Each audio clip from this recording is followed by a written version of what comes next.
നമസ്കാരം പ്രിയമുള്ളവരെ. 2025 രോഹിണി നക്ഷത്രക്കാരുടെ വാർഷിക നക്ഷത്ര ഫലത്തെക്കുറിച്ചാണ് ഇന്ന് പറയുന്നത്. രോഹിണി നക്ഷത്രക്കാർക്ക് 2025 ഉയർച്ചയുടെയും അതുപോലെ ഐശ്വര്യത്തിൻ്റെയും കാലമായിരിക്കും. ചെറിയ ചെറിയ പ്രശ്നങ്ങളൊക്കെ ഉണ്ടാകും എങ്കിലും അതൊക്കെ വളരെ അനായാസം തരണം ചെയ്ത് മുന്നോട്ട് പോകാൻ കഴിയും. ജീവിതത്തിൽ നിർണായകമായ ചില വഴിത്തിരിവുകൾ ഉണ്ടാകുന്ന ഒരു സമയമാണ് 2025. അതുപോലെ വ്യക്തി സ്വാതന്ത്ര്യത്തിന് പ്രാധാന്യം കൊടുക്കുന്നവരാണ് രോഹിണി നക്ഷത്രക്കാർ. ഒരുപാട് ആഗ്രഹങ്ങൾ ഇവർ മനസ്സിൽ സൂക്ഷിക്കുന്നവരാണ്. ഇവരുടെ നിത്യജീവിതത്തിൽ സുഖവും ദുഃഖവും ഇങ്ങനെ മാറി മാറി വന്നുകൊണ്ടേയിരിക്കും. മറ്റുള്ളവരെ പെട്ടെന്ന് വിശ്വസിക്കുന്ന ഒരു സ്വഭാവമാണ് ഇവർക്കുള്ളത്. അതുകൊണ്ട് തന്നെ അങ്ങനെ വിശ്വസിക്കുന്നവർ എന്തെങ്കിലും സഹായം ആവശ്യപ്പെടുകയാണെങ്കിൽ ഒരു മടിയുമില്ലാതെ അവർക്ക് വേണ്ടി അത് ചെയ്തു കൊടുക്കുന്നതിന് ഇവർക്ക് വളരെ സന്തോഷം ഉണ്ടായിരിക്കുന്നവരാണ്. ക്ഷമാശീലം പൊതുവെ കുറവായിരിക്കും രോഹിണിക്കാർക്ക്. ഏത് കാര്യവും വളരെ എളുപ്പത്തിൽ സാധിക്കണം എന്ന് ആഗ്രഹിക്കുന്നവരാണ് ഇവർ. ഏത് കാര്യവും പെട്ടെന്ന് സാധിച്ചു കിട്ടണം, അതിന് കാലതാമസമൊന്നും പാടില്ല. അപ്പോൾ അതിനുവേണ്ടി എന്ത് വിട്ടുവീഴ്ചയും ഇവർ ചെയ്യും. കൂടാതെ ഇവരെ ഈ രോഹിണി നക്ഷത്രക്കാരെ ഉപദേശിക്കുന്നതോ ഇവരെ എന്തെങ്കിലും കുറ്റപ്പെടുത്തുന്നതോ ഇവർക്ക് സഹിക്കാൻ പറ്റുന്നൊരു കാര്യമല്ല.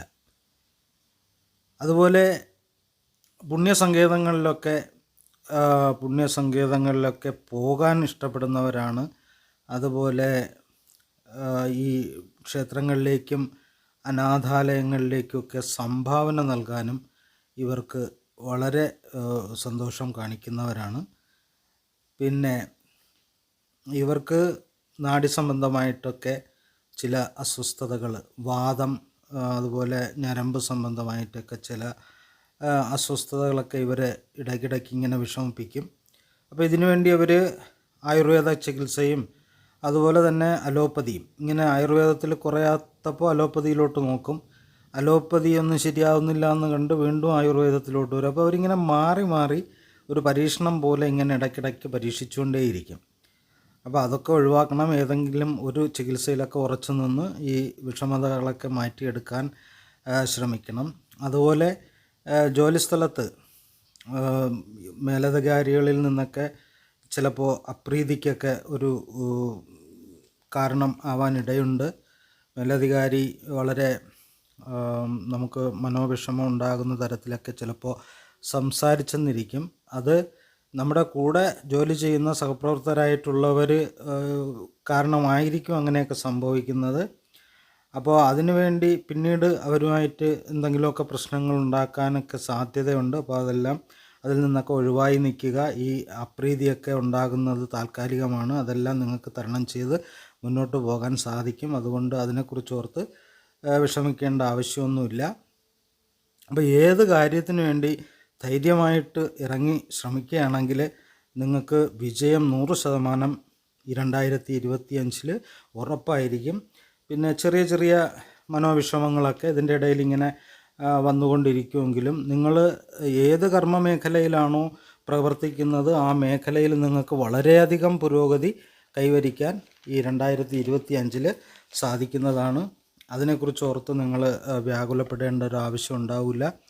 പിന്നെ ഉന്നതമായ സ്ഥാനമാനങ്ങളിലൊക്കെ എത്തിച്ചേരാൻ രോഹിണി നക്ഷത്രക്കാർക്ക് സാധിക്കുന്ന ഒരു വർഷമാണ്. പിന്നെ മേടമാസത്തിന് ശേഷമാണ് ജീവിതത്തിൽ വളരെയധികം പുരോഗതി ഉണ്ടാകുന്നത്. അപ്പോൾ ഇതിനു വേണ്ടി ക്ഷേത്ര ദർശനവും പ്രാർത്ഥനയും ഒക്കെ നടത്തുന്നത് നന്നായിരിക്കും. അപ്പോൾ അതിനുവേണ്ടി കുറച്ച് സമയമൊക്കെ നിങ്ങൾ കണ്ടെത്തി മാറ്റി വയ്ക്കണം.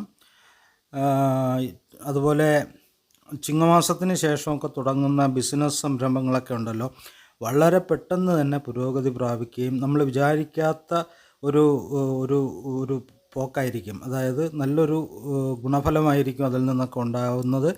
അതുപോലെ വിവാഹമൊക്കെ മുടങ്ങി കിടന്ന ആൺകുട്ടികളുടെയൊക്കെ വിവാഹമൊക്കെ ഇരിക്കുന്നവർക്ക് അതൊക്കെ നടക്കാനുള്ളൊരു യോഗമൊക്കെ ഈ വർഷം കാണുന്നുണ്ട്. വാഹനയോഗം ഉണ്ട്. അതുപോലെ തന്നെ പുതിയ വാഹനം മേടിക്കാനൊക്കെ ഉള്ളൊരു സമയം അനുകൂലമാണ്. അതുപോലെ പുതിയ വീട് വെക്കാനും പിന്നെ ഭൂമി വാങ്ങാനും അതുപോലെ വളരെ ലാഭത്തിലൊക്കെ ഭൂമി വിൽക്കാനിട്ടിരിക്കുന്നവർക്കുമൊക്കെ അതെല്ലാം അനുകൂലമായിട്ട് തന്നെ വളരെ ലാഭത്തിൽ ഒക്കെ വിറ്റ് പണമൊക്കെ കയ്യിൽ വന്നു ചേരാനുള്ള ഒരു യോഗമൊക്കെ കാണുന്നുണ്ട്. പിന്നെ നമ്മുടെ ഏറ്റവും അടുത്ത ബന്ധുക്കളിൽ നിന്നോ അതുപോലെ സുഹൃത്തുക്കളിൽ നിന്നൊക്കെ ഏതെങ്കിലും തരത്തിലുള്ള വിഷമതകൾ നമുക്ക് ഇടയ്ക്കിടയ്ക്ക് ഇങ്ങനെ ഉണ്ടായിക്കൊണ്ടിരിക്കും.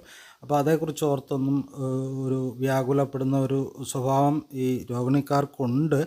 അത് കഴിവതുമൊക്കെ ഒഴിവാക്കുക. അതിൽ വലിയ മാറ്റങ്ങളൊന്നും, അതായത് എന്തെങ്കിലും കാര്യത്തെക്കുറിച്ച് ഓർത്ത്, ഇപ്പോൾ കൂട്ടുകാരെന്തെങ്കിലുമൊക്കെ പണി തന്നതിനെക്കുറിച്ചൊക്കെ ഓർത്ത് ഇങ്ങനെ ഇടയ്ക്കിടയ്ക്ക് അതിനെക്കുറിച്ച് ഓർത്ത് വിഷമിക്കുന്ന ഒരു സ്വഭാവം ഉള്ളതാണ്. അത് ഈ വർഷവും അങ്ങനെയൊക്കെ തന്നെ ആയിരിക്കും. പക്ഷേ അതിനെക്കുറിച്ച് നമ്മൾ കൂടുതൽ ആകുലപ്പെട്ട് ഇങ്ങനെ ഇരിക്കുന്നതിനേക്കാൾ നല്ലത് ഒന്നും ഓർക്കാതെ നമ്മുടെ കർമ്മമേഖലയിൽ മുന്നോട്ട് പോകുന്നതായിരിക്കും ഏറ്റവും നല്ലത്.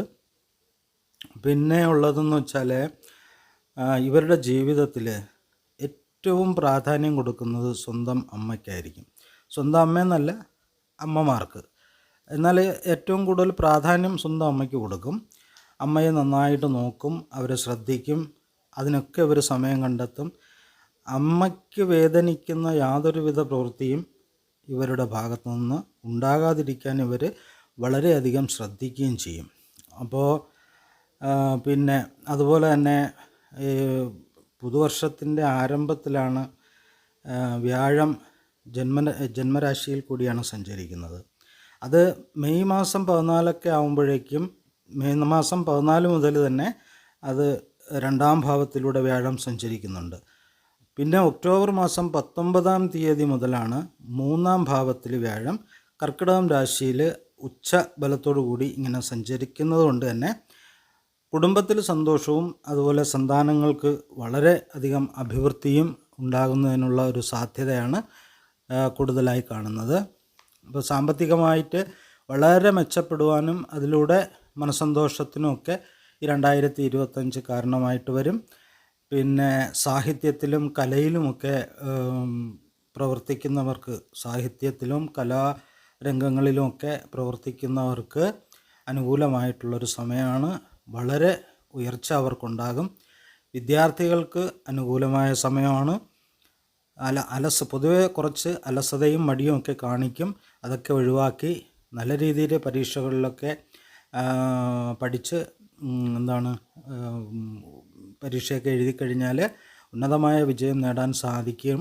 അതുപോലെ വിവിധ തരത്തിൽ ഈ നിക്ഷേപങ്ങളിലൊക്കെ പണം നിക്ഷേപിച്ചിട്ടുള്ളവർക്ക് നല്ല സന്തോഷം തരുന്ന വാർത്തകളൊക്കെ ഈ വർഷം കേൾക്കാൻ സാധിക്കും. അതുപോലെ വിദേശത്ത് സ്ഥിരതാമസമാക്കാൻ ഉദ്ദേശിക്കുന്നവർക്ക് അനുകൂലമായിട്ടുള്ളൊരു സമയമാണ്. അതുപോലെ ഈ രോഹിണി നക്ഷത്രക്കാരുടെ തന്നെ മക്കൾക്ക് ഉയർന്ന ശമ്പളത്തിലൊക്കെ നല്ല നല്ല ജോലിയൊക്കെ ലഭിക്കാനും സർക്കാർ ജോലി ലഭിക്കാനും ഒക്കെ ഈ വർഷം അനുകൂലമായിട്ടുള്ള ഒരു കാലമാണ്. ഏതെങ്കിലും തരത്തിലുള്ള നിയമവ്യവഹാരങ്ങളിലൊക്കെ ഏർപ്പെട്ടിരിക്കുന്നവർക്ക് അനുകൂലമായ കോടതി വിധിയൊക്കെ വരാനിടയുണ്ട്. അനാവശ്യ ചിന്തകൾ, അതായത് വേണ്ടാത്ത ദുർചിന്തകൾ മൂലമൊക്കെ മനക്ലേശത്തിന് വളരെയധികം സാധ്യത ഉണ്ടാവും. അതുകൊണ്ട് ആവശ്യമില്ലാത്ത ചിന്തകളൊക്കെ ഒഴിവാക്കി മുന്നോട്ട് പോകണം. ചില കാര്യങ്ങളിലൊക്കെ നിങ്ങൾ വിട്ടുവീഴ്ചയൊക്കെ ചെയ്യേണ്ടി വരും. അതുമൂലം ഗുണാനുഭവങ്ങൾ തന്നെ നിങ്ങൾക്ക് ഉണ്ടാവുകയും ചെയ്യും. ചില ചെറിയ ചെറിയ വിട്ടുവീഴ്ചകൾ ചെയ്യുന്നത് മൂലം ചില വലിയ വലിയ സൗഭാഗ്യങ്ങൾ നിങ്ങൾക്കുണ്ടാകും. അതുപോലെ പ്രധാനപ്പെട്ട ഒരു സംഭവം എന്ന് വെച്ചാൽ സ്ത്രീ വിഷയങ്ങളിലൊക്കെ ഒത്തിരി ഒതുങ്ങിയൊക്കെ നിൽക്കണം. അപവാദത്തിനൊക്കെ സാധ്യതയുണ്ട്. അപ്പോൾ അങ്ങനെയുള്ള കാര്യങ്ങളിലൊക്കെ ഒത്തിരി ശ്രദ്ധ കൊടുക്കുകയും അതിൽ നിന്നൊക്കെ ഒന്ന് വിട്ടു നിൽക്കുകയും ചെയ്യുന്നത് നന്നായിരിക്കും. അതുപോലെ തന്നെ ഭക്ഷ്യവിഷബാധയൊക്കെ ഏൽക്കാനുള്ളൊരു സാധ്യതയുണ്ട്. നല്ല ആഹാരമൊക്കെ കഴിക്കുക, ഭക്ഷ്യവിഷബാധയൊന്നും ഉണ്ടാകാതെ സൂക്ഷിക്കുക. ചിലപ്പോൾ ഫുഡ് പോയ്സൺ വേണ്ടി ചിലപ്പോൾ ആശുപത്രിവാസമൊക്കെ വേണ്ടി വന്നേക്കാം. അതുപോലെ പ്രധാനപ്പെട്ട ഒരു കാര്യം എന്ന് വെച്ചാൽ ഈ നക്ഷത്രക്കാരുടെ ഉറ്റവരിൽ ചിലരുടെ വിയോഗം, അകാലത്തിലുള്ള ചില മരണമൊക്കെ നിങ്ങളെ വളരെയധികം മനോവിഷമത്തിനിടയാക്കും. പിന്നെ കുടുംബസ്വത്തിൻ്റെ പേരിൽ ചില തർക്കവും വഴക്കുമൊക്കെ നടക്കാനുള്ളൊരു സാധ്യതയൊക്കെ ഉണ്ട്. അപ്പോൾ അതിൽ നിന്നൊക്കെ എല്ലാവരും ഒഴിവായി നിൽക്കുക, അങ്ങനെയുള്ള പ്രശ്നങ്ങളിലോട്ടൊന്നും ചെന്ന് ചാടാതിരിക്കുക. ഇത്രയൊക്കെയാണ് രോഹിണി നക്ഷത്രത്തിൻ്റെ 2025 പൊതുവായിട്ടുള്ള ഫലം. അപ്പോൾ നിങ്ങൾക്ക് എല്ലാവർക്കും നല്ലത് വരുന്നതിന് വേണ്ടി എല്ലാ ഐശ്വര്യവും ആരോഗ്യവും എല്ലാ അനുഗ്രഹവും ഒക്കെ